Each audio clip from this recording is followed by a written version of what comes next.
I would like to give thanks to the ancestors, known and unknown, those who have paved the way for us to survive this moment of time and to have a reference point to use as a blueprint to deal with these hellish times we are living in. I would also like to give honor and reverence to the woman of the universe for your superior work, for bringing forth the spiritual information through the triple stage of darkness of your womb and giving birth to God. We would like to give reverence to the universe and praises to the indigenous. My name is Raheem Shabazz, and this is Necessary Blackness Podcast.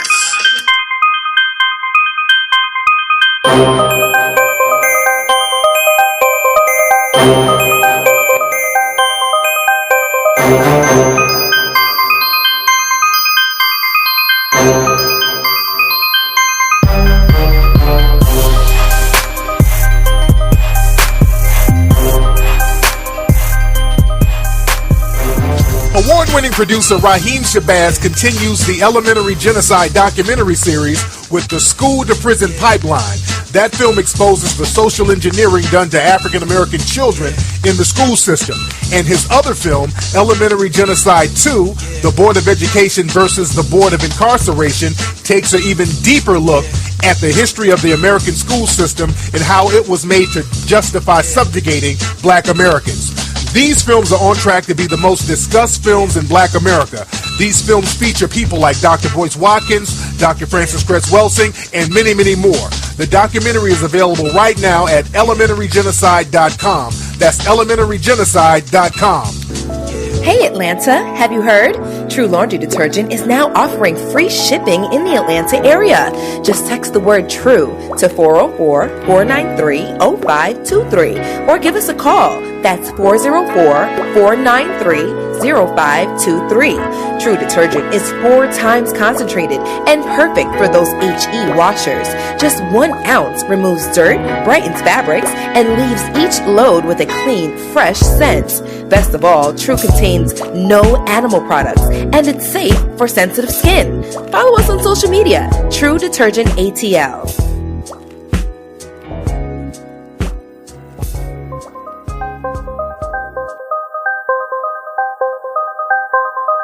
Peace and Black Power family, this is your host Raheem Shabazz, and we are here for another episode of Necessary Blackness Podcast. And I got the wonderful ZaZa Ali in the building, and as many of y'all know, she is not no stranger to Necessary Blackness Podcast. This is actually her second, but not her last, appearance on this podcast, and as many of you know, she's also in Elementary Genocide 2, the Board of Education versus the Board of Incarceration. ZaZa Ali, what's up? Peace. How you doing? I'm doing wonderful. And today what we're going to do, we're going to talk about her book. It's called Black Matters, Plagues of Dysfunction, and this is volume 2. Her first book, which we discussed in our last podcast, was called Black Matters, Scientific Interventions in Our Affairs. And the second book is called Black Matters, Plagues of Dysfunction. So I read the book, and it's a very well written book. A lot of research went into this book. You know how I know a lot of research went into this book? Because she actually has reference, she actually has notes, and you can actually go and do the research yourself. But one thing that I did found real enlightening is that everyday people can read this book and get something out of it, and the title matters for each subject you can relate to. Now, there was one chapter that I'm real fond of, and that was Black Girls Lost. And in that chapter, you recalled a day a black man named Otis Bird was found hanging from a tree in Mississippi.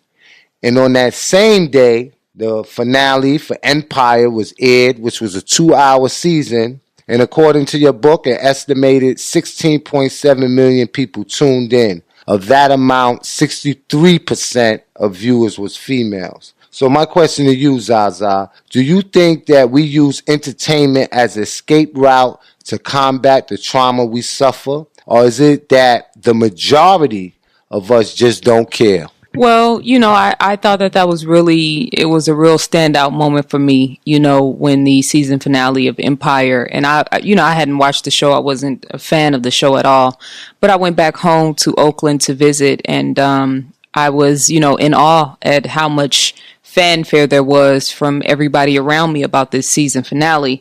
And of course, me staying abreast with what's happening in current events and what's happening in our community, I had been aware of the situation with Otis Bird, and just the very staunch difference in the amount of attention we paid, not only that day, but on a continuous basis. It's not that we can't be entertained or that we can't, be into entertainment, be into music, be into, sports. I love sports. I love, acting. I love movies. I'm a movie buff. But it's just that our attention span, as far as when it comes to things that are a little bit more serious, opposed to things that are temporal and only meant to entertain us, is very astounding to me.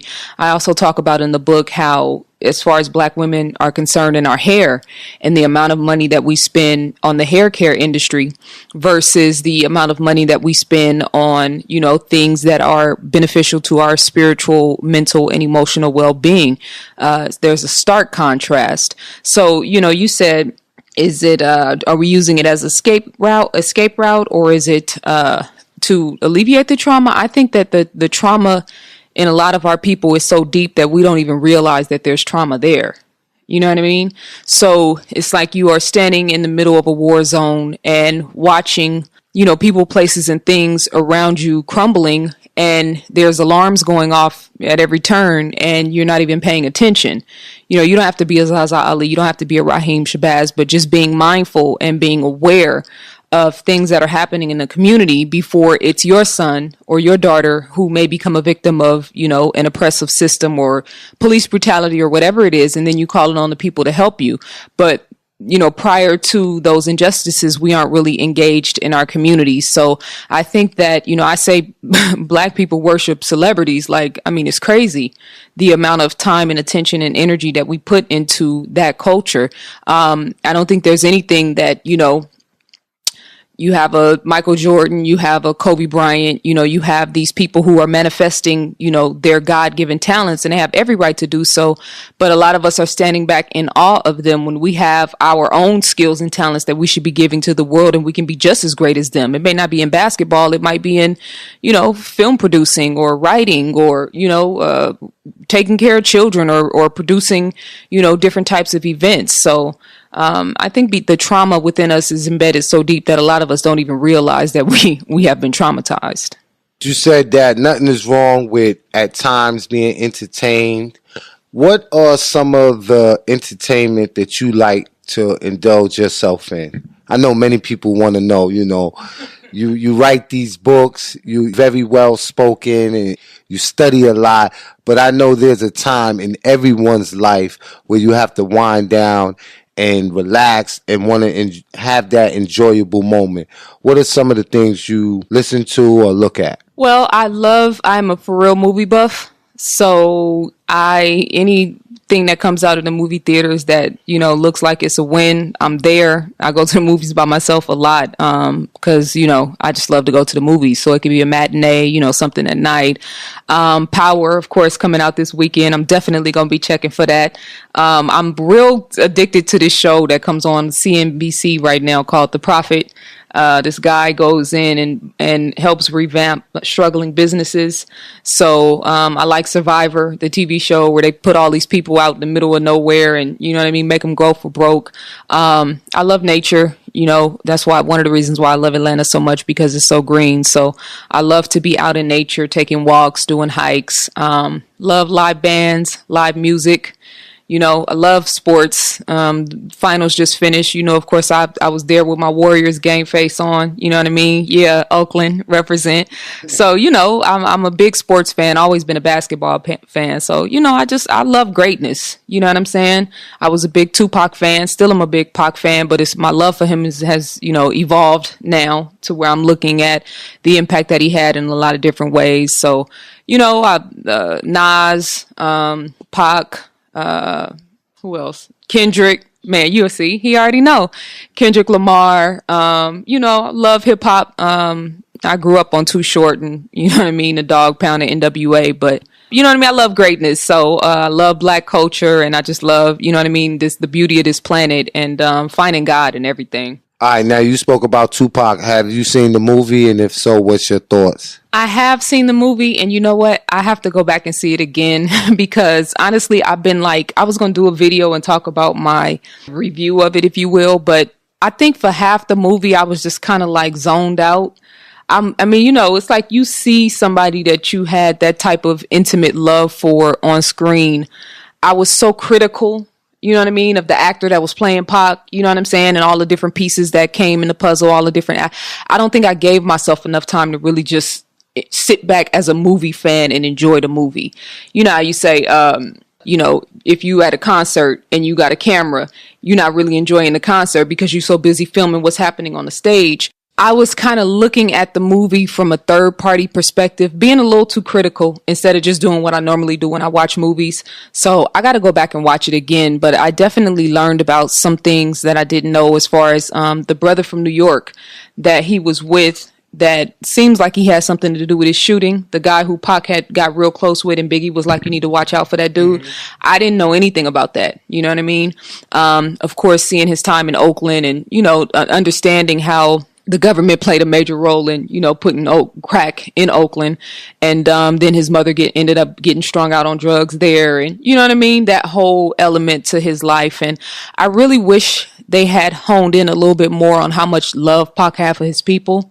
You know what I mean? Like, he was a real revolutionary. And then at the end, if they had, you know, they taught a class at UC Berkeley on Pac. You know what I'm saying? Like, globally, Tupac has amassed the type of following as an artist and as a rapper that is unseen. You know what I mean? Like, nobody, when it comes to the impact that he had, the way he impacted people comes close to that. So I wish they had closed out with, you know, talking about the situation at Berkeley, you know, maybe talking about the global impact he had and things like that, to kind of close it out instead of just ending on that death scene. We spoke about television shows. We just spoke about rap music.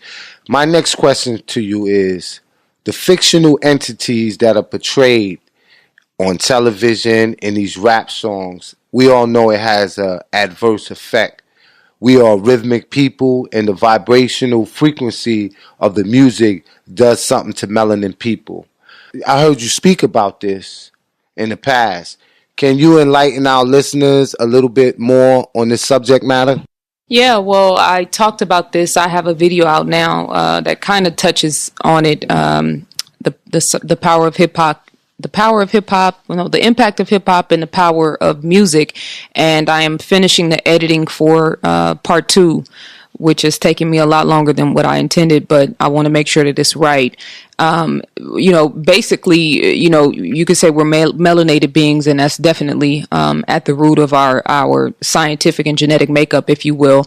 But we are also vibrational beings, meaning that, you know, the planet is vibrations. So we know that, you know, the planet Earth is 196,940,000 square miles.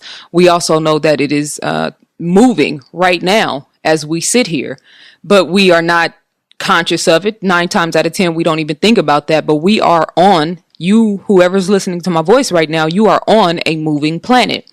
So, and I don't want to get too far off into, you know, the science of somatics and vibrations, but if you think about a radio station, you know, what's the popular radio station out here? V103. Okay, so you got V103, and then you got Hot 97, and then you got 89.3. So every time you turn your radio dial, you are going to a different station. Well, the same thing goes with vibrations and frequencies. So they say love has a very fast pace frequency, and then hatred has a more slow vibration and frequency. Well, how do we know that? Well, if you look at the science of cymatics, or even studies that have been done on water, and you say positive and endearing and loving things to a glass of water, opposed to saying hateful and disrespectful and mean things to a glass of water, over time you will start to see the love glass start to crystallize and form different geometric forms. Opposed to the hate glass, you will start to see it develop mold, develop decay, and become dirty and dingy. So all of this is at the root of the science of music, because we're talking about frequencies and we're talking about vibrations. We're talking about tones. We're talking about melodies. And we're also talking about the lyrics that are placed on top of all of that sound. So you can have the most beautiful, harmonious, song melody with a harp in the background or flute playing or, different positive energy frequencies. But if you saying this bitch this and this whole that, and you know what I'm saying, this, you know what I mean, just constantly just constant negativity, it is impacting you and me as a vibrational being in ways that we are not aware of. They've done plenty of studies on harp music, Mozart music, classical music, and have shown healing powers that those different music genres have on the body and on the brain. So if we could take that science and take all of that energy, which is rooted at the creation of the universe. The Bible says in the beginning was the word. So we're talking about sound. We're talking about the vibrational frequency that actually produces sound. And that being at the root of all creation. You have an atom that is created by a proton and a neutron. So it is a corpuscle that comes together and creates matter.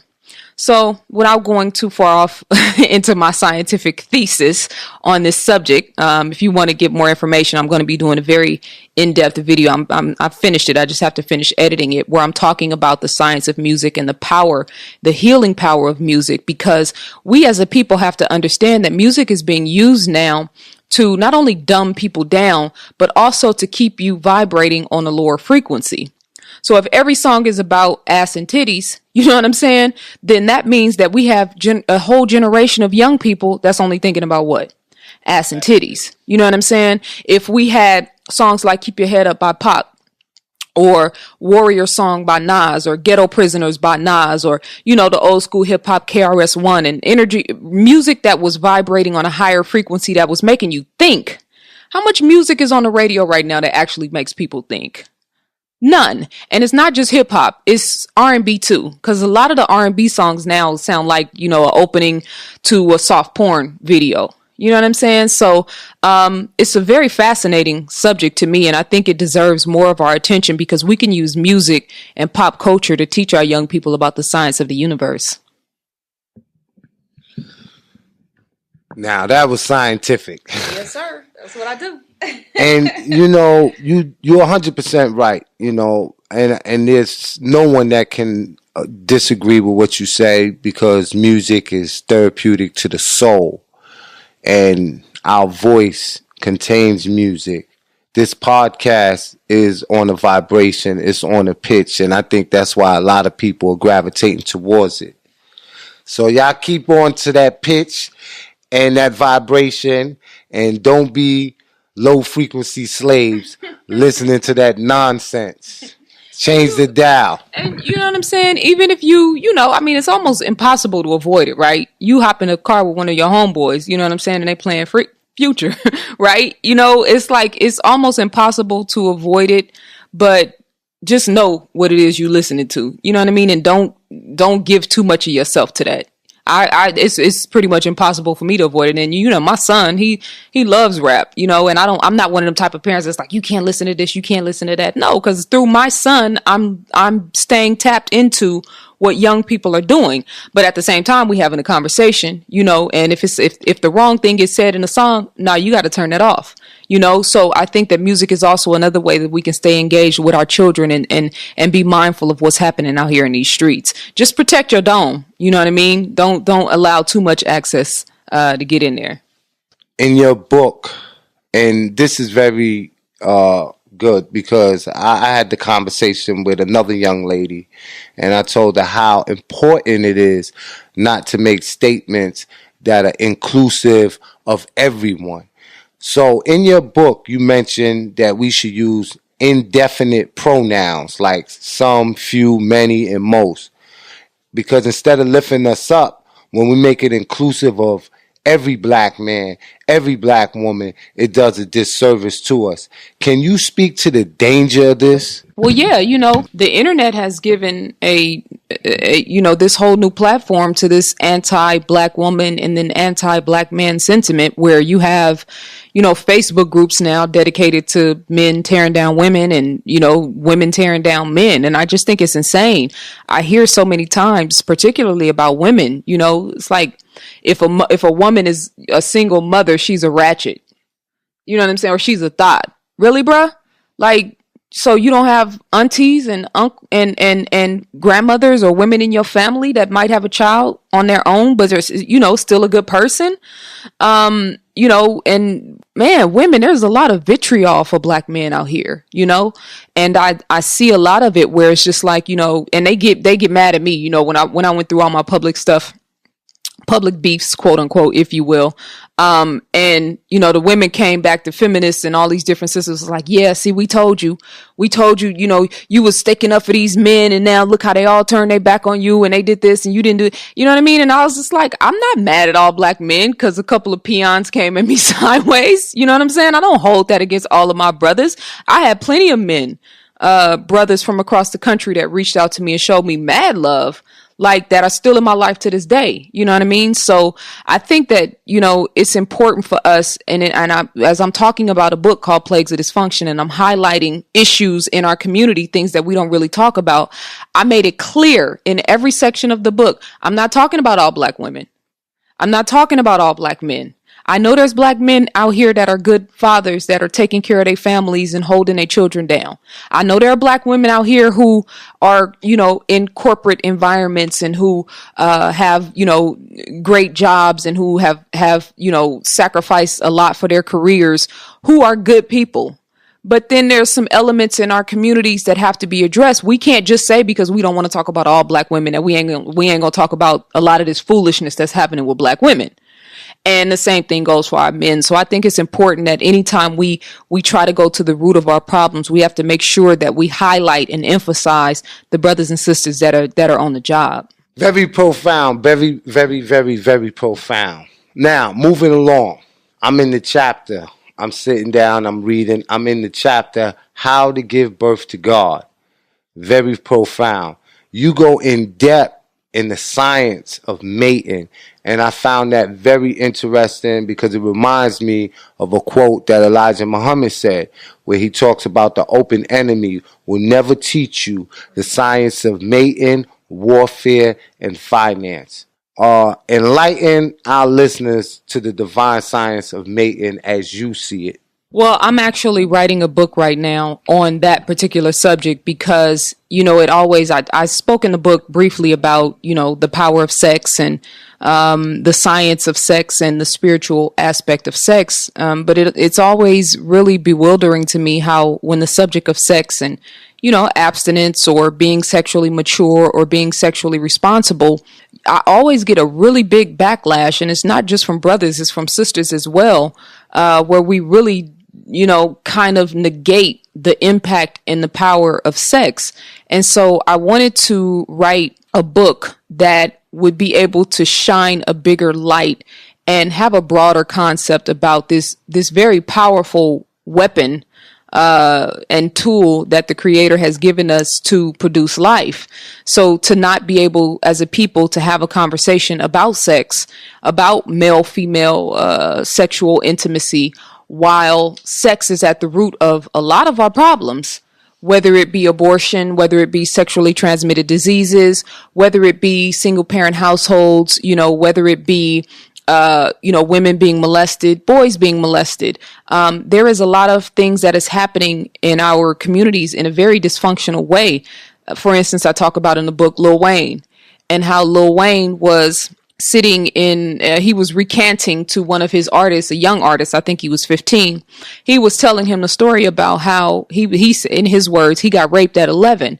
And Baby, which is, the founder or one of the founders of Cash Money, and he said 10, 15 other dudes were in the room, and they had a female come in, a grown woman come in and give him a blowjob, right? Give him, and so this is happening. This little 11-year-old boy is getting oral sex from a woman, and there's like 15 grown men around, and everybody's laughing and clapping. And, you know, I just think there is a perversion about that is just, you know, we talk about trauma. First of all, there's a little pedophile undertone in that to me. And not that any of those guys were pedophiles, but, you know, there's something happening when an 11-year-old child is turned on like that in a way that's it's almost like you can see the innocence being pulled from them in that moment. You know what I'm saying? And for a room full of grown men to sit there and to watch him have those, you know, those sexual, responses, and he's dealing with a grown, well, you know, a woman who knows what she's doing, and everybody in the room is just kind of getting off on that, and then he's turning around and telling another young boy this. I mean, that is pure insanity. And this is honestly why a lot of our men, and I've learned this throughout my life in different, you know, brothers I've had either dated or had relationships with, or just, you know, homeboys that I had coming up with. A lot of them were turned on sexually way too early. Chris Brown, 8 years old. You know, I talk about that in the book, as well as Lil Wayne. So this is why it is important for us to have a conversation about sex, not in a, you know, your grandmama, you know what I mean, trying to teach you about the birds and the bees type way where there ain't nobody really listening and checking for that. No, we talking about the root of life. We're talking about science and genetics and the power that the Creator has bestowed upon us, and not just for giving birth, but, you know, you get into synchronicity and Taoism and, you know, the ability to be unified as one with another human being. I mean, it's some real powerful stuff that is happening behind the scenes that you have the potential for with sex, as taught in some of the different Eastern and African cultures that, especially here in America, we have no clue about that. So that's what I want to present in this book, and have a broader conversation so that these young sisters, you know, 16 years old, all on Instagram, you know what I mean, showing everything, trying to get all kind of attention, you being like everybody else, you know, here's a little bit of science I can drop on you so you can kind of put that on the back burner and give it a little bit more time and wait a little bit longer. Absolutely, because when you do show your body, show those images and those pictures on Instagram, on Facebook, you actually inviting negative energy and all the energy of individuals that are grouping and going crazy over them images, in addition to disrespecting yourself. Now, we were speaking about divine intervention. You have a chapter called Accountability Equals Evolution. And in this chapter, it talks about divine intervention. And it has a quote in here. It says, "The first free man is the man with no fear." And that's a quote from Dick Gregory. But the quote that I want to read from the chapter, and it says, "In order to access the level of divine intervention, the nigger is going to have to die. So too will the Negro." It's one thing to talk about ancient kingdoms of Africa, pharaoh, goddesses, and the likes. It's another to actually do what it takes to elevate the mind, heart, and spirit to the altitude. And I think, and it goes on and on. I'm not going to read the whole thing, you know, and give y'all the spoiler. Y'all going to have to go buy this book. But what I do want to say is we have the most intelligent minds on the planet, and our young brothers today, wow, they can tell you about ancient Egypt, they can tell you about Kemet, but that information is not helpful if the conditions in our community is relegating us to living in the projects. If we build pyramids, how can we still live in the projects? How can we call ourselves king and lord of all worlds when we got a landlord?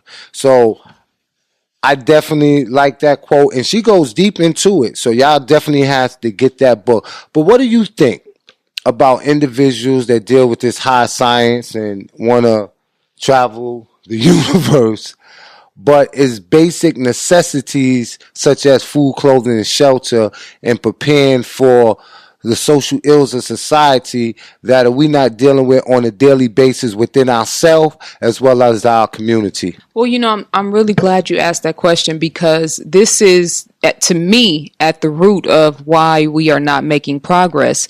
We talk a lot about economics. We talk a lot about healthcare. We talk about money. Every year the number goes up. I think it's 1.5 trillion now, money that Black people spend every year. So we know we make the money. We may be putting it in the hands of other people, or it's leaving our community at this pace. Okay, we know all of that. We know the statistics. We have the numbers.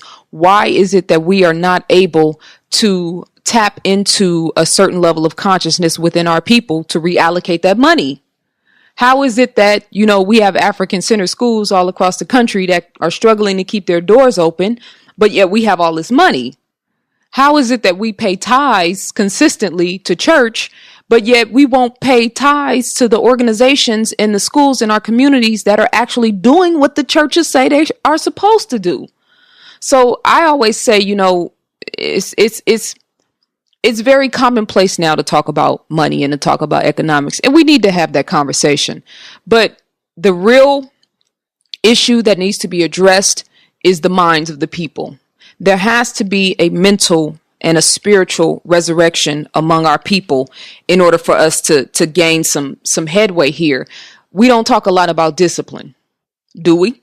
Do we talk about diet and, you know what I mean? No. Do we talk about, in scientific intervention in our fairs, I talked about genetically modified food. I talked about the chicken and how the chicken was being pumped with all of these different toxins. And, our daughters having periods now at 8 years old and 10 years old because they eating Kentucky Fried Chicken and, and all of this madness.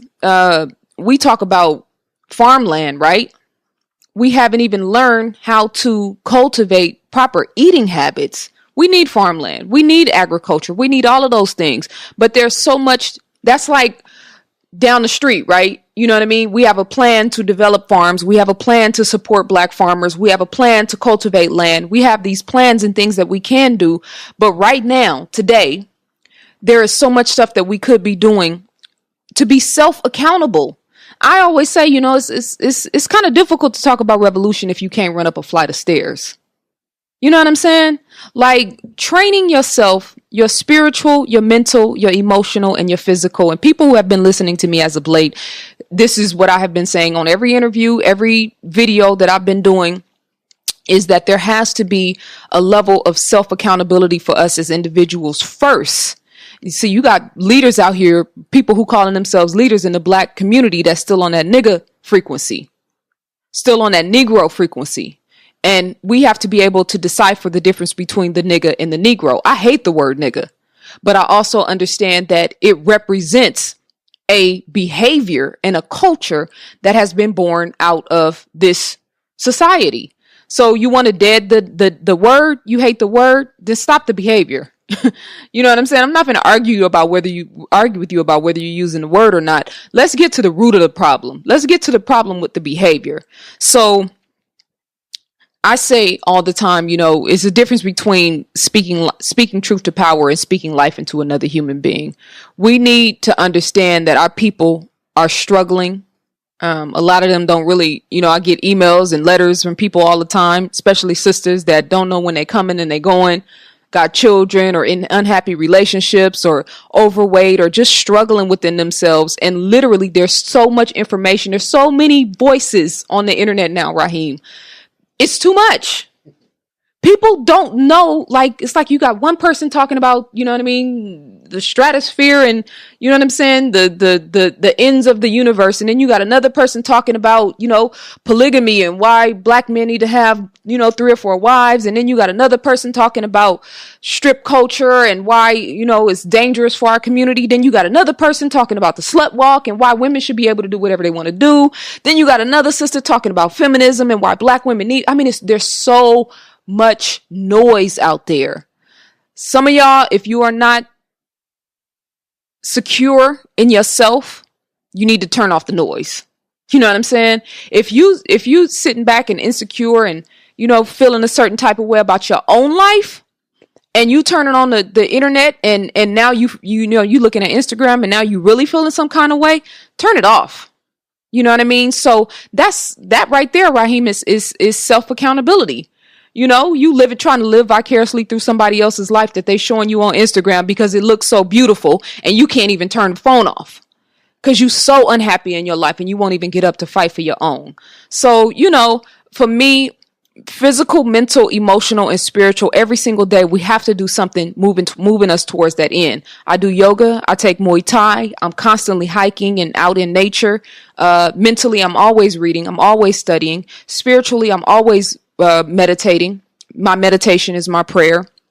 And then emotionally, I'm always working on, you know, those fine tuning myself, fixing those things that I know are still plaguing me from my childhood or plaguing me from, you know, patterns of behavior that I want to change or that I want to fix. So I'd like to leave the readers with that. You know, it's not everybody's like, you know, we want the answer. We tired of talking about the problems. What's the solution? You are. So be the solution. All right, and that is definitely a perfect ending. We all have to accept responsibility and accountability for ourselves. We are the holders and keepers of ourselves and predicament. And when you look at the word responsibility, you see respond and ability. So we have to respond to our ability, but we're not going to go just yet. What I want to do is I want to talk about what's going on in the news.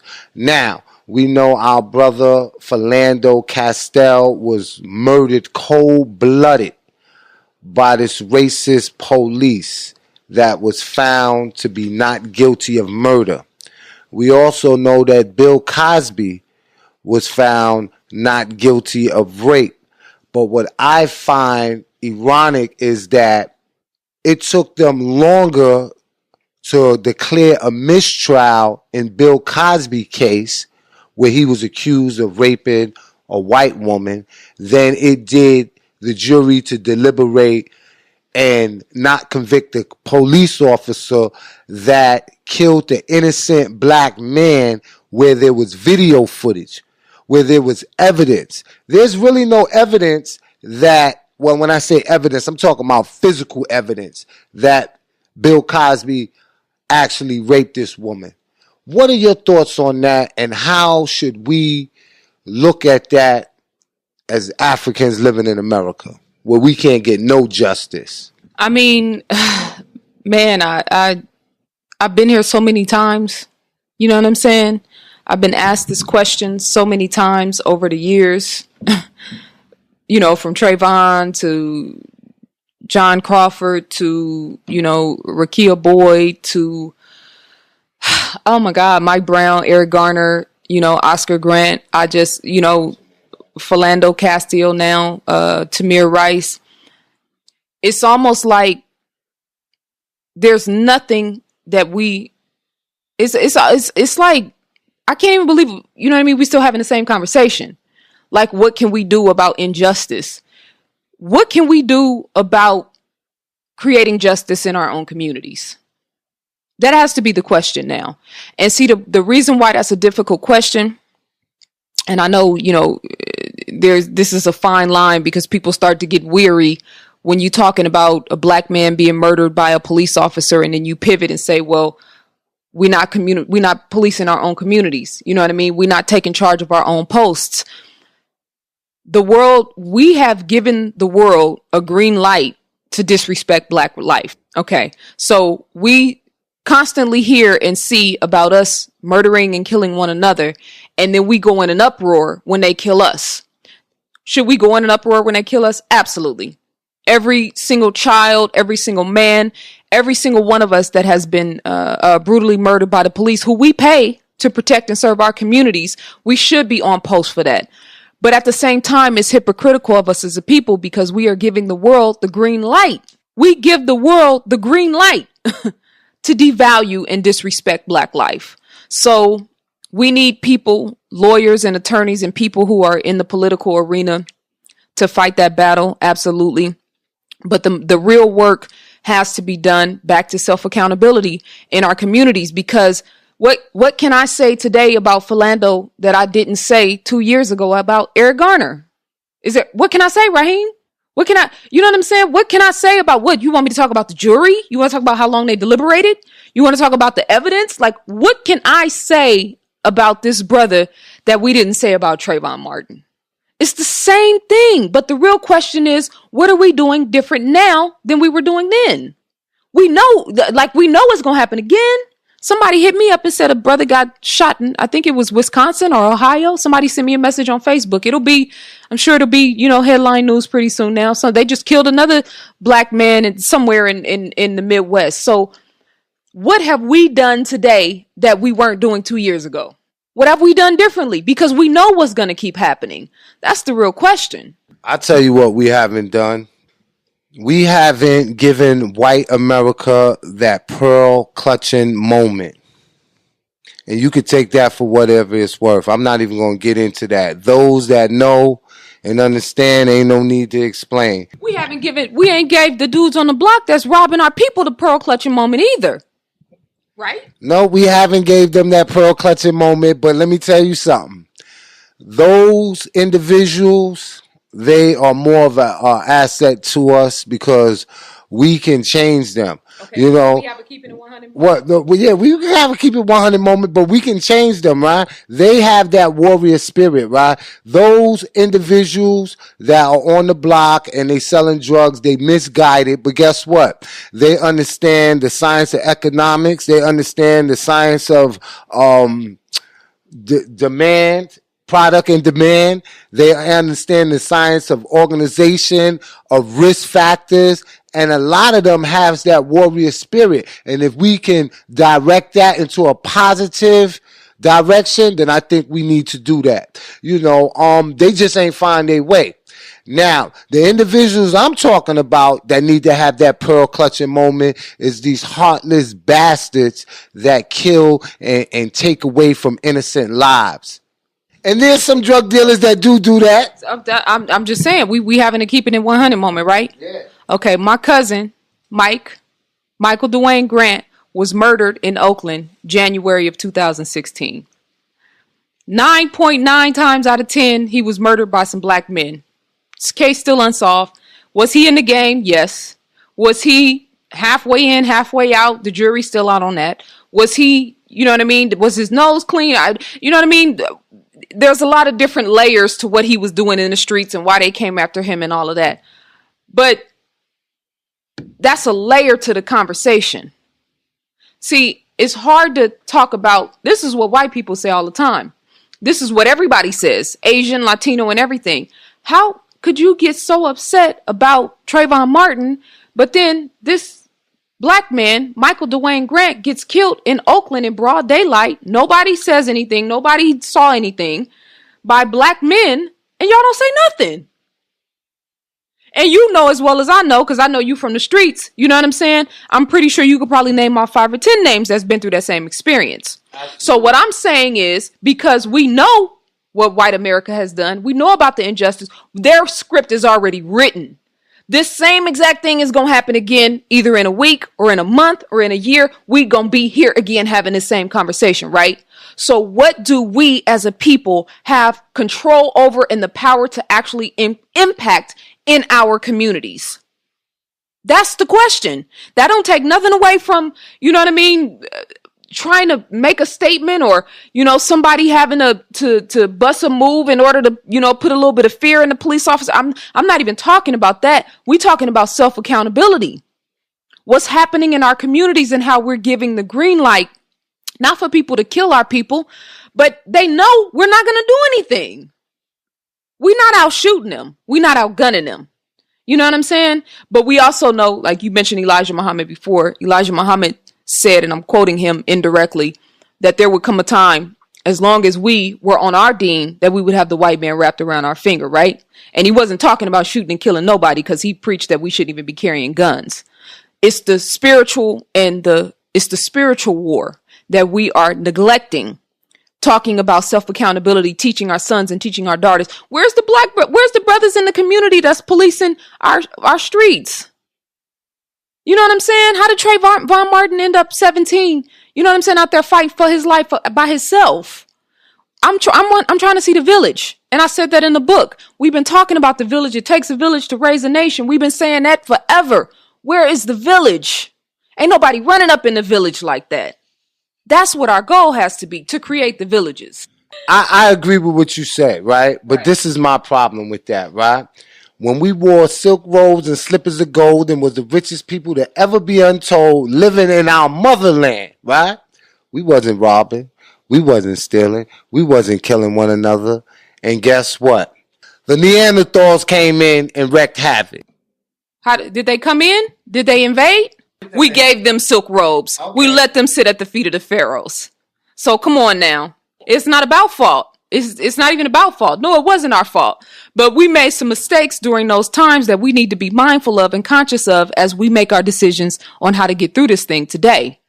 You know what I'm saying? Everybody, makes it seem like mixed race people came from slaves raping black women. No, mixed race people started because African men were taking European concubines by the thousands.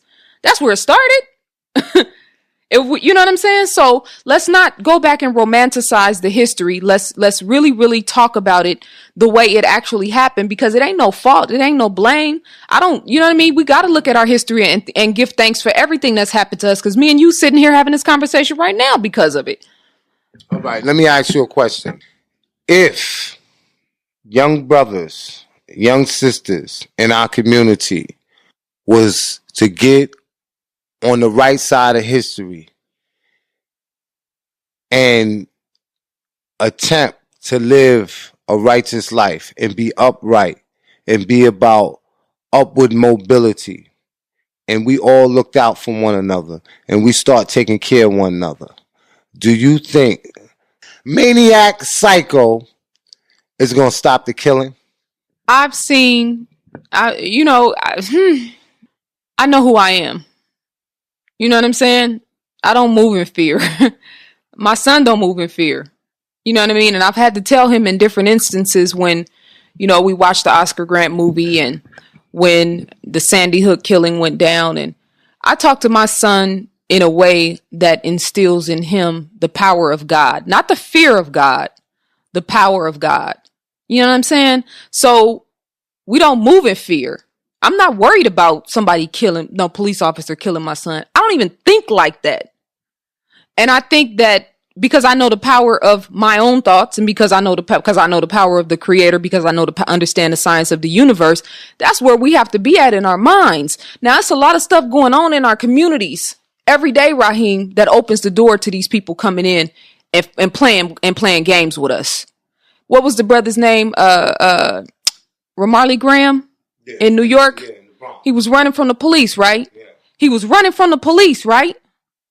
You know what I'm saying? It's a lot of stuff. And I'm not trying to justify them killing him at all. That was wrong, blatantly wrong. No doubt about it.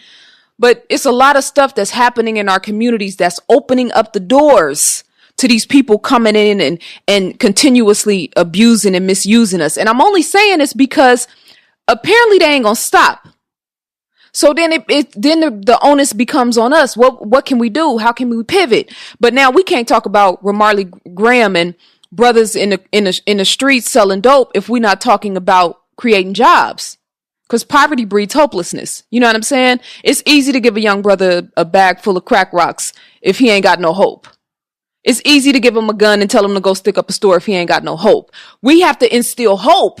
We can't just go talking about banging on the beast and then we leave after the fanfare and the TV cameras leave and we don't have anything to give our children. We doing them a disservice. If we want to go into the communities where Philando Castille lived and where he was and where, his hood and, you know what I mean? What hope are we instilling in them young brothers and sisters that's there now? What jobs? What schools? What history lessons? What teachers? You know what I'm saying? So what do we have to offer them besides banging on the beast? That's what I'm talking about. That's the thing that I think is lost, that we've really missed the boat on, that accountability piece from our people. My third book is called Lifting the Veil on Racism, White Supremacy. I go in hard body talking about racism, everything from gentrification to Katrina to, Trayvon Martin to the different, I know the script. I can run it back to you. You know what I mean? 2,000 years. So I don't want people to consider this, oh, she on, you know what I mean? She on that bull. She on that spiritual tip now. I know the script. I wrote a book about it. You know what I'm saying? I've spent a lot of my life studying not only racism, modern racism, white supremacy, but I went back and studied Europe because I was trying to figure out how this small group of people went around the world and took over. And we outnumbered them like 13-1, 11-1, depending on, you know what I'm saying? How they do that? It wasn't just the guns. It wasn't just the firepower. It's the mind. So how we gonna fight that mental war? How we gonna fight? We still got little girls, black girls looking at white dolls and, you know what I'm saying I want to look like her. Where's the outcry and the revolution against that? Because that's mental genocide. Yep. One of the things you said is that we have to instill hope. And we have to definitely keep hope alive. And I ain't talking about that hope that Jesse Jackson was talking about. I'm talking about the hope that one day, if not soon or in the near future, if there's no more hope to be kept alive, then we got to have that revolutionary hope. But, you know, we got to look at it like this. You know, failure is not an option and victory is certain. And with that, I'm going to close out. ZaZa, let everyone know where they can get this book from. Let them know your social media and give us some last closing words. So you said, what was the two things you said? You said victory is certain. And what was the other one? Keep hope alive, but not the Jesse Jackson hope. Well, I'm going to say I, self, Lord, and master. Right? So that means rule yourself. It's impossible for a man to rule you when you rule yourself. That's my message to our people. That's my message to our young brothers and sisters in the community. It is impossible to be ruled by another man when you rule yourself. So go at it. Go at everything you do, whether you in school, whether you cut hair, whether you do plumbing, whether you know what I'm saying? Whatever your thing is, your niche is, focus on ruling self. Mentally, spiritually, physically, and emotionally. People say, well, why you didn't say economics? Because if you master those 4 traits, the money is going to come. Trust and believe that. My website is ZaZaAli.com. You can get my books there. I definitely love and appreciate all the support from all of the people around the world who support me, who write me, who, you know what I mean, just follow what I do. I'm in and out on social media. You know, it's hit or miss with me right now because I'm focusing on my writing and really kind of taking my work in a different direction as far as cultivating, you know what I mean, the God self. That's really what I'm about right now. But my Facebook page is ZaZa Ali, ZaZa, not Jaja. Y'all know y'all be playing when y'all be mispronouncing my name is ZaZa, ZaZa, and then Ali.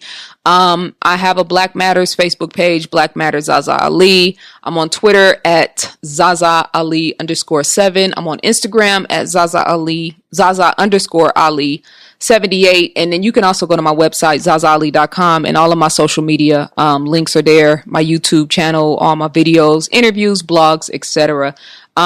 Just stay strong, you know what I'm saying, and focus on being righteous and being true to yourself, and you can't lose. And I appreciate you for having me on, my brother. Yeah, and I'll see you again soon. That's it for us here at Necessary Blackness Podcast. Make sure you subscribe to us on iTunes. Make sure you subscribe to us on Google Play. And also, you can email us personally at necessaryblacknesspodcast@gmail.com. I will see you next week, Wednesday, 6 p.m. Also, next week, we're going to drop another podcast on Friday. Special guest family. Make sure y'all stay tuned. This is Raheem Shabazz with Necessary Blackness Podcast. Peace and love, family.